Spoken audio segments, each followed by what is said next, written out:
तुमर Napoleon Bonaparte कर जो सब कृतित्व कहुला प्रथम कन्सल रूपे किंबा आजीवन कन्सल किंबा से कन्सल रु जो सम्राट पदवी को अधिष्ठित हेले अभिलाष वृद्धि पाइबार लगे तेणु प्रथम कन्सल रूपे आभ्यंतरीण संस्कार विशेष भाव में फ्रांस को सुदृढ़ करथिला एवं सही समय मध्य से द्वितीय यूरोपीय मेंट को दुर्बल कर देथिले बा द्वितीय यूरोपीय मेंट भांगी जाइथिला। वर्तमान से सम्राट पदवी अधिष्ठित हेबा परे यूरोप महादेशर राष्ट्र गुड़िक आतंकित होगा लगे भयभीत होगा लगे कारण जो मनुष्य सेनापति रूपे वीरत्व सहकार युद्ध कर विजय लाभ कर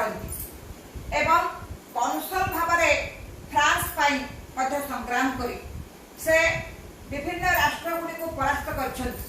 तेरे सम्राट पदवी अधिष्ठित होगा परे निश्चित भाव में यूरोप महादेशर विभिन्न राष्ट्र विरुद्ध में निश्चय युद्ध करेंगे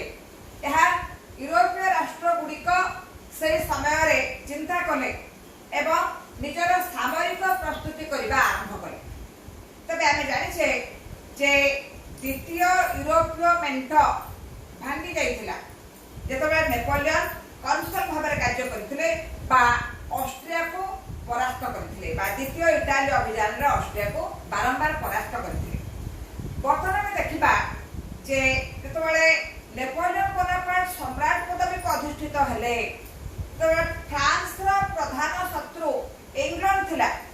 आमे जानि जे 1802 ख्रीष्टाब्द रे फ्रांस और इंग्लैंड मध्य गोटे चुक्ति स्वाक्षर होता जाको आमेन्स चुक्ति बोली कहुए। ए आमेन्स चुक्ति क्षणस्थायी थिला एवं यार वर्षक परे इंग्लैंड एवं फ्रांस मध्य शत्रुता सृष्टि होता एवं 1804 में जितेबाला नेपोलियन सम्राट बोली निजक घोषणा कले सम्राट पदवी अधिष्ठित हेले बर्तमान इंग्लैंड प्रधानमंत्री थिले विलियम पिट से चिंता कले जे निश्चित भाव में भविष्य में फ्रांस तार सामरिक प्रस्तुति करी इंग्लैंड विरुद्ध युद्ध करिबो बा निश्चित भाव में फ्रांस और इंग्लैंड मध्य युद्ध अवसंभावी तेणु विलियम पिट चिंता कले जे यूरोपीय राष्ट्र गुड़ी को नहीं से पुणी थे गोटे मेंट गठन करेंगे तृतीय यूरोपीय मेंट गठन करेंगे तेणु विलियम पिट को नेतृत्व से यूरोपीय राष्ट्र गुड़ी को आर्थिक अनुदान देले से उत्साहित कले जे नेपोलियन को विरुद्ध तृतीय शक्ति मेंटन गठन करने आवश्यक तेणु तृतीय यूरोपीय शक्ति मेंटरे इंग्लैंड ऑस्ट्रिया रूसिया एवं स्वीडेन थे प्रधान सदस्य। इंग्लैंड ऑस्ट्रिया रूसिया एवं स्वीडेन इंग्लैंड प्रधानमंत्री विलियम पिट ऑस्ट्रिया शासक थे द्वितीय फ्रांसिस एवं रूसिया जार थे प्रथम अलेक्जेंडर ए तीन जन प्रधान व्यक्तित्व वर्तमान यूरोपीय राष्ट्र जो तृतीय यूरोपीय मेंट गठन कले लक्ष्य है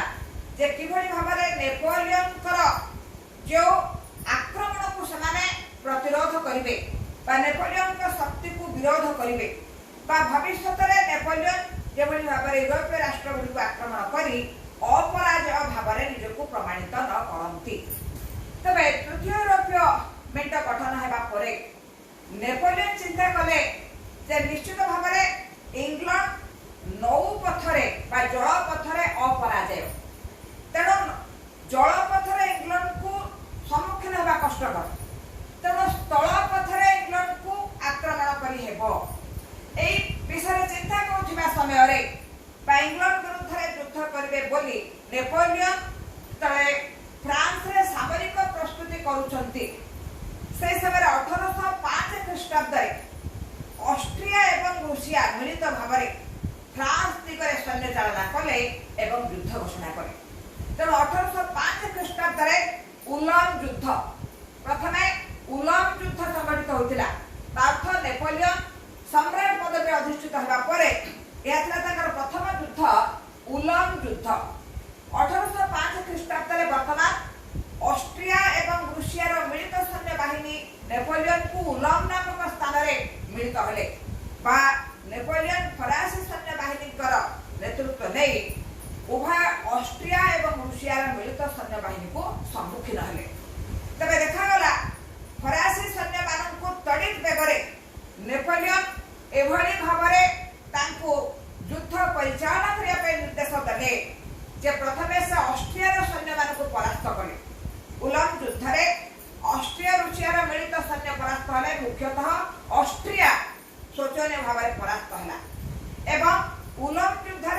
नेपोलियन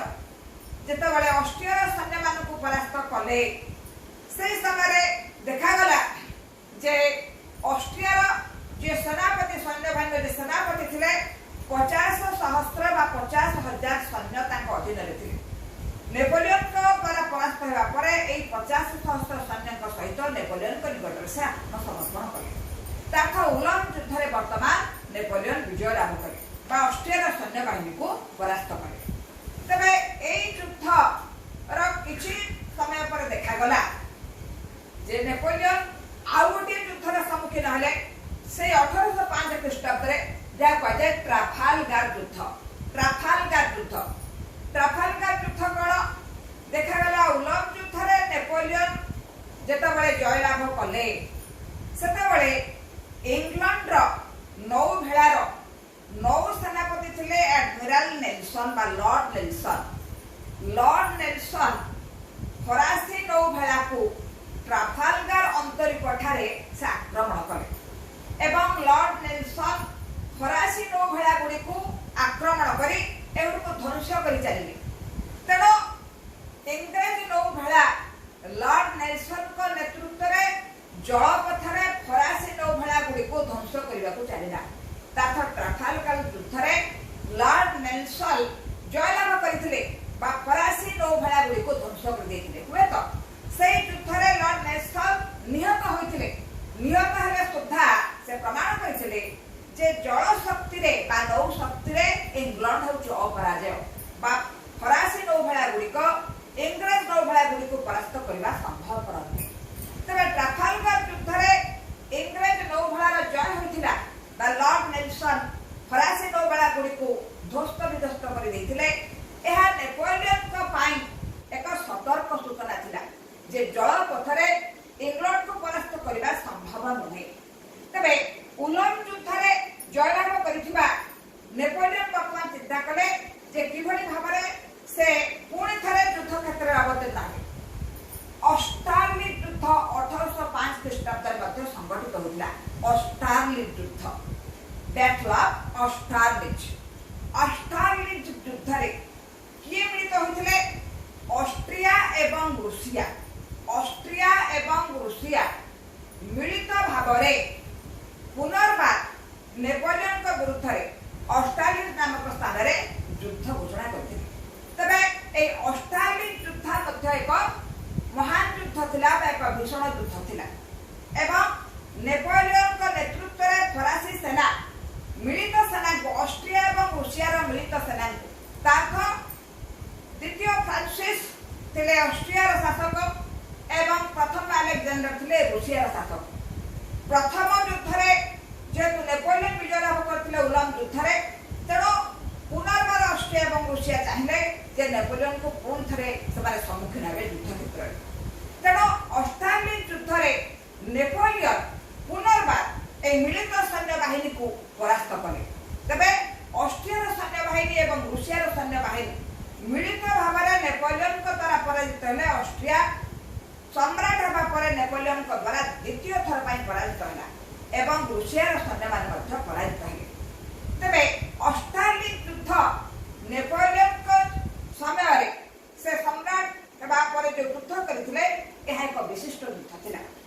एवं ए समय से चिंता कले जे ऑस्ट्रिया प्रतिपत्ति को किभली से ह्रास करिवे एवं ऑस्ट्रिया जेभली भाव में इटाली एवं जर्मनी ऊपर तार प्राधान्य प्रतिष्ठा करिछि से ऑस्ट्रिया क्षमता को क्षुण्ण करने लक्ष्य था। तेणु ऑस्ट्रेलियन युद्ध में नेपोलियन जयलाभ करने एक संधि स्वाक्षरित होता। यह प्रेसबार्ग संधि से 1805 ख्रीष्टाब्द में प्रेसबार्ग संधि। तबे प्रेसबार्ग संधि जितेबाला स्वाक्षरित है ए प्रेसबार्ग संधि कौन शर्त रही ऑस्ट्रिया अधीन जो अंचल रही वर्तमान फ्रांस चाहिए जे इटाली अंचल गुड़ी को ऑस्ट्रिया अधीन मुक्त कर निज अधीन को नेबा इटाली अंचल विशेषकर भेनेसिया को वर्तमान ऑस्ट्रिया फ्रांस निकट में समर्पण कला एवं पूर्व ऑस्ट्रिया शासक जेहेतु इटाली क्षमता प्रतिष्ठा करते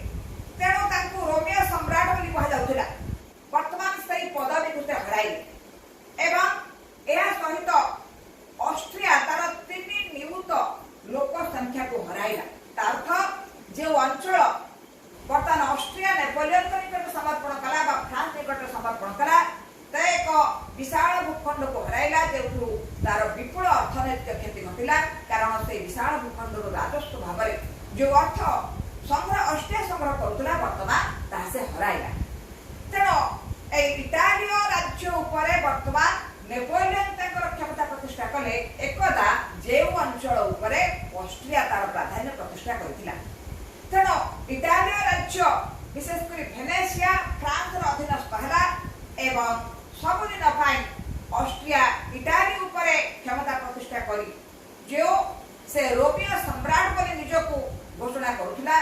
से पदवी को से हराइला या सहित अनेक लोक संख्या बा मानव शक्ति को हराइबा सहित एक विशाल भूखंड को मध्य हराइला तेणु प्रेसबर्ग संधि द्वारा नेपोलियन शक्ति वृद्धि हेबार लागिला तबे बर्तमान आमे देखिले जे प्रथम उलम युद्ध रे ऑस्ट्रिया को नेपोलियन परास्त करथिले एवं द्वितीय थर पाई ऑस्ट्रेलिया युद्ध रे पुनर्बार ऑस्ट्रिया परास्त होई तार मानव शक्ति को समर्पण करला सहित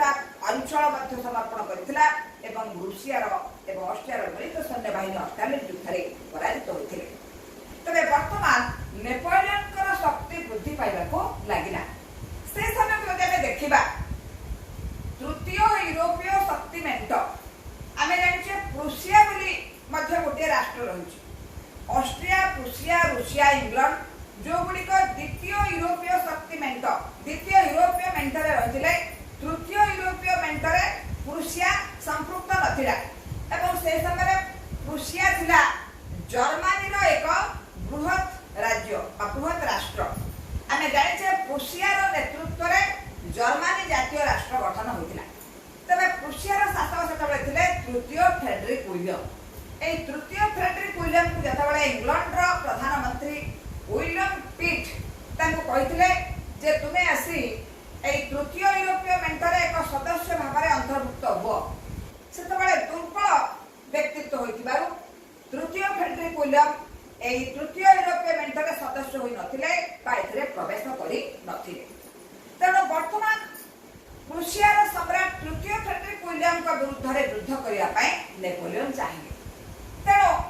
ए 1806 ख्रीष्टाब्द रे जेनावा अस्ताद युद्ध याकु जेना युद्ध बोली कह जाय कारण जेनावा अस्ताद नामक स्थान रे ए तृतीय फ्रेडरिक विलियम कर जो सैन्य बाहिनी बा प्रुसिया सैन्य बाहिनी ताको नेपोलियन सम्मुखीन होइथिले बा नेपोलियन एवं प्रुसिया सैन्य बाहिनी मध्यरे युद्ध संघटित होइथिला जाको जेना युद्ध बोली कह जाय तबे जेना युद्ध रे देखा गला जे जो नेपोलियन बोनापार्ट बारंबार ऑस्ट्रिया सैन्य बाहिनी को परास्त करछन ऑस्ट्रिया एवं रूसिया मिलित बाहिनी को मध्य परास्त करछन्ती ताको पई ए प्रुसिया शासक तृतीय फ्रेडरिक विलियम जे जड़े शक्तिशाली शासक नथिले 1.5 लाख सैन्य सहित प्रुसिया सैन्य बाहिनी नेपोलियन 2 लाख फरासी सैन्य बाहिनी सम्मुखीन हला एवं परिशेष रे देखा गला जे नेपोलियन ए प्रुसिया सैन्य बाहिनी को परास्त कले एवं प्रुसिया सैन्य बाहिनी को युद्ध रे परास्त करबा परे वर्तमान से बर्लिन में प्रवेश कले प्रुसिया राजधानी बर्लिन में प्रवेश कले एवं बर्लिन में प्रवेश करी से एक घोषणानामा जारी करथिले जहा कहजाय बर्लिन डिक्री बा बर्लिन घोषणानामा कौन से बर्लिन डिक्री थिला बर्लिन घोषणानामा रे से समय रे से घोषणा करथिले जे ब्रिटिश जहाज बा इंग्लिश जल जहाज गुडी को ए बर्लिन घोषणानामा द्वारा अवरोध कर दिया गला अर्थात इंग्लिश जहाज गुड़िक वर्तमान ए प्रुसिया मध्य देई बा बर्लिन मध्य देई जे निजर जो वाणिज्यिक द्रव्य नै ए पथ मध्य देई से अतिक्रम करूछि वर्तमान बर्लिन पथ देई इंग्लिश जहाज गुड़िक अतिक्रम कर परिबो नाही अर्थात बर्लिन घोषणानामा द्वारा ब्रिटिश अन्य जहाज बा ब्रिटिश जहाज गुडी को अवरोध कर दिया गला बोली नेपोलियन घोषणानामा जारी करथिले तार्थ नेपोलियन को प्रधान लक्ष्य थिला जे इंग्लैंड रो किभली भाबरे क्षति घटाय आमे जानि छे इंग्लैंड हेउची एक देश जहा वाणिज्य व्यवस्था द्वारा प्रचुर समृद्धि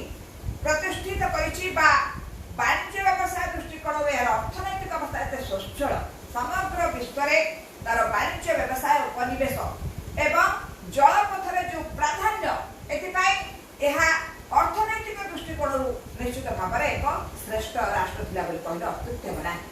ତେବେ ନୌଶକ୍ତିରେ ମଧ୍ୟ ଏହା ଥିଲା ଅପରାଜୟ। ତେବେ ବର୍ତ୍ତମାନ ବର୍ଲିନ ଘୋଷଣାନାମା ଦ୍ୱାରା এই নেপোলিয়ন ঘোষণা কলে যে ব্রিটিশ জাহাজ গুড়িক অবরোধ করে দিয়াগলা। তেবে জেনা যুদ্ধ পরে আমি দেখিবা যে বর্তমান অস্ট্রিয়া দুইথর পরাস্ত হলা, অস্ট্রিয়া রুষিয়ার মিলিত বাহিনী পরাস্ত হলে, রুষিয়া মধ্যে পরাস্ত হলা। সে 1807 খ্রিস্টাব্দে ফ্রিডল্যান্ড যুদ্ধ মধ্য সংগঠিত হয়েছিল। 1807 খ্রিস্টাব্দে ফ্রিডল্যান্ড যুদ্ধ। এই ফ্রিডল্যান্ড যুদ্ধ কোন ଥିଲା? আমি জানিছে যে রুষিয়ার যার ଥିଲେ প্রথম আলেকজান্ডার। নেপোলিয়ন চাহিলে যে রুষিয়াকে মধ্যে সে আক্রমণ করবে বা রুষিয়ার সৈন্য বাহিনীর প্রত্যক্ষ ভাবে সম্মুখীন হবে, একাকী ভাবে রুষিয়ার সৈন্য বাহিনী বিরুদ্ধে ফরাসি সৈন্য বাহিনী যুদ্ধ করব। তেণু ফ্রিডল্যান্ড নামক স্থাନରେ রুষিয়ার সৈন্য বাহিনী এবং ফরাসি সৈন্য বাহিনী মিলিত হলে এবং ফ্রিডল্যান্ড যুদ্ধে নেপোলিয়ন পুনর্বার রুষিয়ার সৈন্য বাহিনীকে সম্মুখীন হয়ে রুষিয়ার সৈন্য বাহিনীকে পরাস্ত করে। তবে ফ্রিডল্যান্ড যুদ্ধে বর্তমান রুষিয়ার সৈন্য বাহিনী ফরাসি সৈন্য বাহিনী দ্বারা পরাজিত হেলা এবং পরাস্ত হওয়া পরে পূর্বরু আমি জানিছু যে রুষিয়া পোল্যান্ড উপরে নিজের অধিকার প্রতিষ্ঠা করেছিল এবং বর্তমান যেতবে রুষিয়া ফ্রিডল্যান্ড যুদ্ধে নেপোলিয়ন দ্বারা পরাজিত হেলা অর্থাৎ তার অধীନରେ যে অঞ্চল রয়েছে সেই অঞ্চল উপরে নিশ্চিত ভাবে নেপোলিয়ন তার ক্ষমতা প্রতিষ্ঠা করা চাহিবে। তেণু প্রথম আলেকজান্ডার চাহিলে নেপোলিয়ন সহিত এক সন্ধি স্বাক্ষর করা যা টিলসিট সন্ধি। টিলসিট সন্ধি যুদ্ধ পরে রুষিয়া এবং ফ্রান্স মধ্যে টিলসিট সন্ধি স্বাক্ষরিত হয়েছিল। টিলসিট সন্ধি দ্বারা জনা যায় যে ওয়ার্সা ডচি বর্তমান রুষিয়া নেপোলিয়ন নিকটরে সমর্পণ কলা, যাহাকু নেই নেপোলিয়ন চাহিলে যে সেঠারে তাঙ্কর যে সম্পর্ক সেঠারে প্রশাসক ভাবে কার্য করন্তু বা শাসন প্রতিষ্ঠা করন্তু। তবে টিলসিট সন্ধি মাধ্যমে নেপোলিয়ন যাহা চাহিଥିଲେ তোমার জেনা যুদ্ধ পরে যে কিভাবে ভাবে বর্লিন অধ্যাদেশ দ্বারা বর্লিন ঘোষণানামা দ্বারা ইংল্যান্ডর জাহাজ গুড়িক অবরোধ করে দিয়াଯିବ। বর্তমান টিলসিট সন্ধিরে রুষিয়া সহিত যেতবে ফ্রান্স বা নেপোলিয়ন চুক্তি স্বাক্ষর কলে বা সন্ধি স্বাক্ষর কলে তাঙ্কর মধ্য লক্ষ্য ଥିଲା যে রুষিয়া মধ্য ইংল্যান্ড সহিত তার বাণিজ্যিক সম্পর্কକୁ ছিন্ন করিব। তার্থ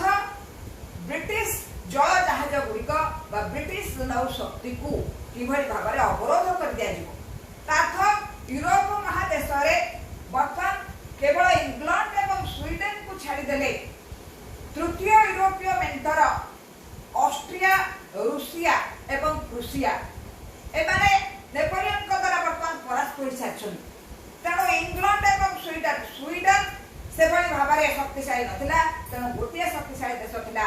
इंग्लैंड, जहाँ को नेपोलियन चाहूले किभली भाव में परास्त करेंगे बा इंग्लैंड को परास्त करने अर्थनैतिक दृष्टिकोण प्रथम दुर्बल करने पड़ो, तापर सामरिक प्रस्तुति करी जेहेतु नौशक्ति इंग्लैंड अपराजय तेणु जल पथ द्वारा नुहे तल पथ इंग्लैंड को आक्रमण करेंगे तेरे हूँ तो नेपोलियन जयलाभ करें। तेणु ये जो टिलसिट संधि स्वाक्षरित है फ्रांस और रूसिया मध्य से